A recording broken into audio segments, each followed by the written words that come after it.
మాత అంటూ ఉంటుంది, నెమలి గ్రుడ్లు పచ్చగానో తెల్లగానో ఉంటాయి గాని నెమలి పిల్లలకు అన్ని రంగులు కలిసి ఉంటాయని. మీ పుత్రుణ్ణి, మీ కళను వారసత్వంగా పోతాను.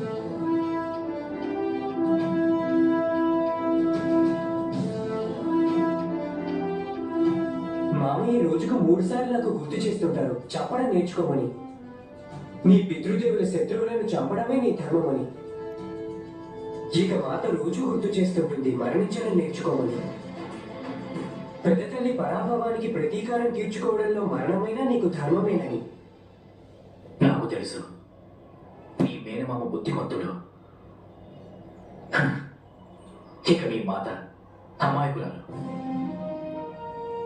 నీవెందుకు మరణిస్తావు పుత్ర?